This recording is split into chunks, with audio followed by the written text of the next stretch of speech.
E aí, pessoal, tudo certo? Tudo beleza? Olha só, nessa aulinha de hoje, o prof vai falar com vocês sobre alguns processos que são espontâneos e processos que não são espontâneos. Ou seja, alguns processos que vão ocorrer por si só e outros que, para ocorrerem, vão precisar de uma energia extra e vão precisar de uma ajudinha, vamos dizer assim, para ocorrer um fenômeno físico ou uma reação química, ok? Então, só você vai ver quando que uma reação ocorre, quando que ela não vai ocorrer e vai tentar fazer algumas relações para descobrir se o processo é espontâneo ou não é espontâneo. Bem simples, quer ver? Então, por exemplo, olha aquela primeira reação ali. Você tem o ferro, né, que é um metal, e ele quer reagir com oxigênio. Pense, isso é uma reação espontânea. É uma reação que ocorre no dia a dia, porque o ferro ele é louco para oxidar, para perder elétrons, e o oxigênio ele é doido para receber esses elétrons.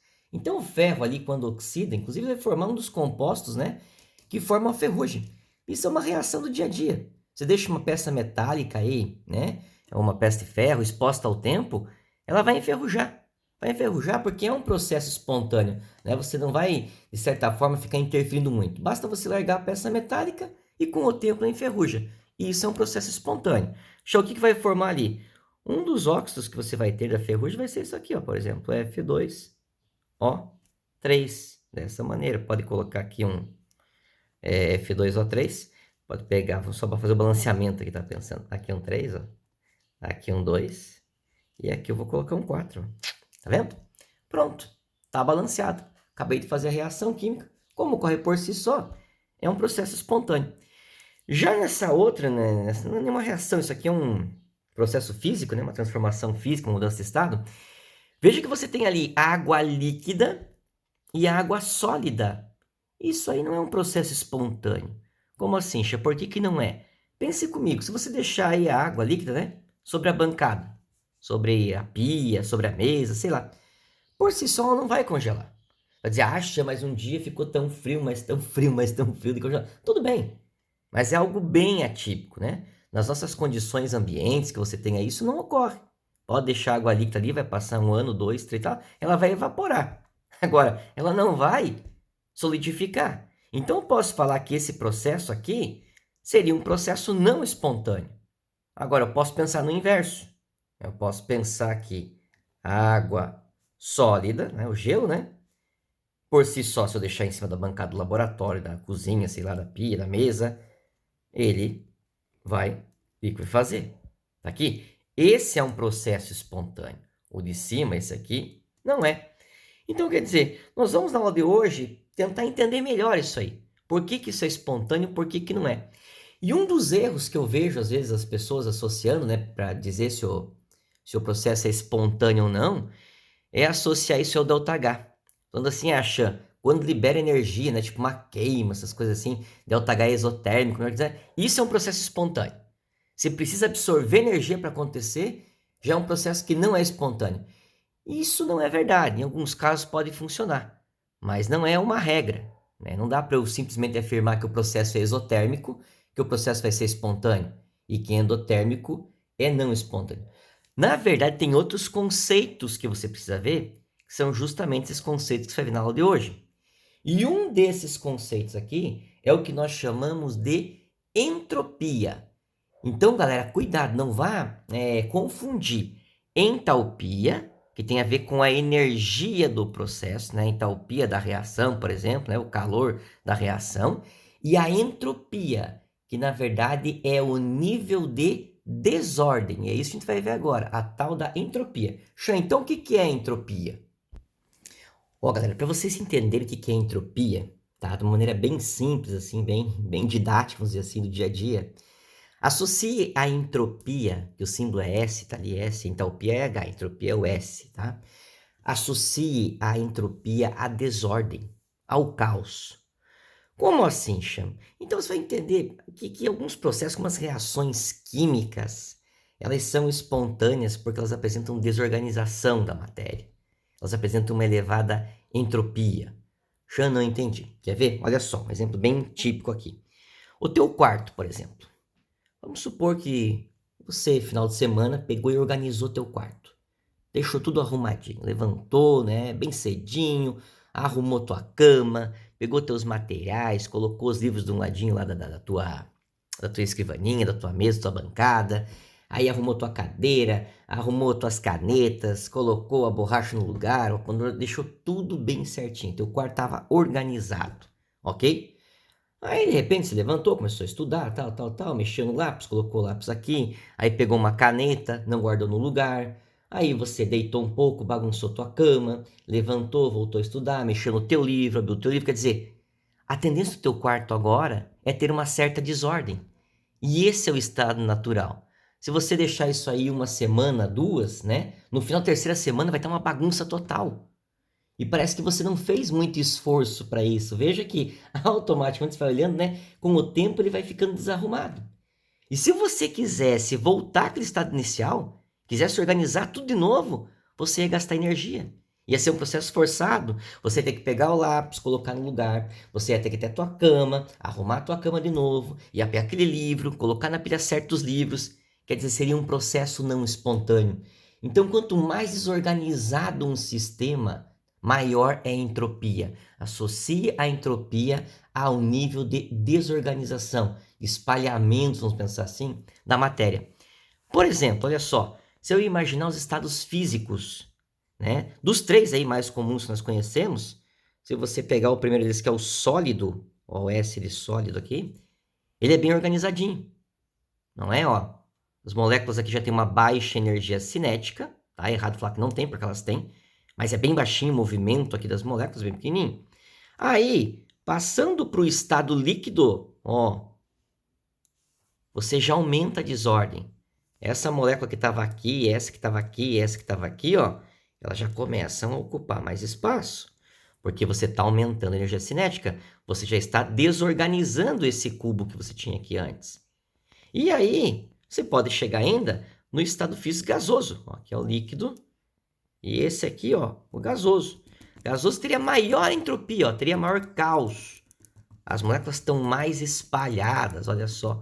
Então aqui seria o gasoso. Essa aqui tem uma entropia maior. Então eu vou associar a entropia à desordem de um sistema. O estado físico gasoso tem maior entropia do que o estado líquido, que por sua vez tem uma maior entropia do que o estado sólido. É isso que eu posso pensar agora nesse momento. E note que nesses casos eu posso buscar uma relação com a temperatura. Deixa eu como assim, a temperatura e a entropia? Isso mesmo. Pense que o professor, ó, quando você aqueceu esse sólido, né, ele passou para o líquido aqui. Então, quer dizer, eu estou aumentando a temperatura e a minha desordem das moléculas está aumentando. Então, quer dizer, está aumentando a entropia. E aí eu aumento mais a temperatura aqui e ela passa para o gasoso, está aumentando ainda mais a entropia. Então, eu posso ter uma relação que, à medida que eu aumento a temperatura, eu também aumento a entropia. Tranquilo? Agora, existe uma grandeza que é inversa isso aí, que é a pressão. Vamos supor, se eu começo a colocar pressão aqui nesse gás, estou aumentando a pressão aqui em cima. Estou pressionando isso aqui, pressionando. O que vai acontecer? Vai diminuir esse volume se eu coloco pressão aqui. E cada vez que vai diminuindo o volume, as moléculas vão ficando mais próximas. Se vão ficando mais próximas, elas vão se organizando mais. Vai diminuindo a entropia. Então, quer dizer, se eu aumento a pressão, não esqueça, a entropia do sistema, ela diminui. Então, a pressão ela é inversamente proporcional à entropia. E a temperatura é diretamente proporcional à entropia. E aí, meus amigos e minhas amigas, vai chegar um cara chamado Gibbs, que vai tentar relacionar a entalpia, a entropia, com a espontaneidade de um processo ou de uma reação química. Já, mas precisa isso aí? Porque você já falou, né, de entalpia, falou de entropia, de desordem, de caos. E eu teria que ter mais ainda uma terceira, digamos assim, uma grandeza, para eu tentar entender se isso vai ocorrer ou não? Sim. Por quê? Dá uma olhadinha aqui, ó. Vamos pegar esse mesmo processo que você viu antes, ó. O líquido virando sólido. Se você olhar aqui, o que vai acontecer? O líquido vai ter que perder energia para solidificar. Ele vai ter que resfriar. Então, se ele vai perder energia, né? ΔH ele vai ser o quê? Negativo. Reação exotérmica. Né? Então, teria aqui um ΔH menor do que zero. Está liberando o calor, ok? Mas então eu posso falar que um ΔH negativo ali menor do que zero é espontâneo? Não sei. Porque vamos pensar em termos de entropia. A entropia, a tendência para ser espontânea, ela é aumentando. Então, se eu pegar do líquido para o sólido, eu estou diminuindo a entropia. Olha o líquido aqui, ó, ele é mais organizado do que o sólido, Desculpa. Olha o líquido aqui, ó. Se você pegar, ele é menos organizado do que o sólido. Confundi com o gasoso ali. Então, nesse caso, ó, eu estou pegando o líquido e estou chegando no sólido, ó. Peguei o líquido e vim para o sólido. Eu estou organizando mais. Eu estou diminuindo a entropia. Lembre que a entropia é desordem. Aqui, quando eu saio do líquido e vou para o sólido, estou organizando. É como se eu estivesse forçando o processo. Então, agora eu não sei, né? Fico na dúvida se é espontâneo ou não é espontâneo. Por um lado, liberou calor. O pessoal diz que é bom liberar calor para ser espontâneo, né? Mas não é uma regra. Só que daí diminuiu a entropia, né? Ficou negativo, ΔS ali. E agora, Chan? E aí, é agora que entra o tal do Gibbs.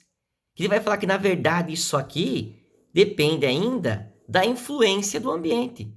Principalmente através da temperatura. É isso que ele mostra para você. Para o líquido virar um sólido espontaneamente, vou ter que ter uma temperatura baixa. Né? Isso aqui não vai ocorrer, por exemplo, a 25 graus. Agora, se eu tiver lá menos 10, pegar o líquido e deixar a menos 10 graus, ele vai congelar. Então, no final aqui, quem que definiu tudo isso? A temperatura. Por isso que o Gibbs vai buscar a relação entre o ΔH, né, a entalpia, entre a entropia e a temperatura. E a fórmula que ele vai demonstrar para você vai ser essa que eu vou fazer a seguir. Ó, a fórmula é essa aqui já deduzida. Ó. ΔG é igual a ΔH menos TΔS. ΔG é a variação da energia livre de Gibbs. Conforme o valor que você tiver aqui, maior do que zero ou menor do que zero, você vai saber se a reação é espontânea ou não. O ΔH você já conhece, é a variação da entalpia, que você pode calcular ou pode ganhar no exercício. T aqui vai ser a temperatura e o ΔS vai ser a variação da entropia. E como eu falei antes, conforme o valor que você tem aqui, esse processo pode ser espontâneo ou não espontâneo. E aí, é essa relação que você vai ter. Ó. Quando o ΔG é menor do que zero, o processo é espontâneo. Quando a energia livre de Gibbs, a variação dela, ΔG, for maior do que zero, seria positivo, aí vai ser não espontâneo. Então, eu vou olhar agora para os meus valores que eu tenho de ΔH, os meus valores do ΔS e a temperatura aqui em Kelvin. Vou aplicar nessa fórmula e vou determinar para ver o valor do ΔG. E é assim que eu vou buscar para ver se um processo é espontâneo ou não é espontâneo. Beleza? Então é isso, galera. Isso aqui foi só uma introdução, só o início, né? Para a gente entender o que é energia livre de Gibbs, aí o processo vai saber se é espontâneo ou não é espontâneo, e a relação que ele busca, né, entre a variação da entropia, a variação da entalpia e um outro fator aqui que seria a temperatura, para daí eu chegar nessas duas relações, beleza? A gente continua isso aqui na nossa próxima aula, que é uma aula ao vivo, né, nossa aula Teams, e aí o prof retoma o assunto, explica um pouquinho mais para vocês, e aí faz exercícios, para você fixar bem esse conteúdo, beleza? Valeu, um abração para vocês e até a nossa próxima aula. Tchau!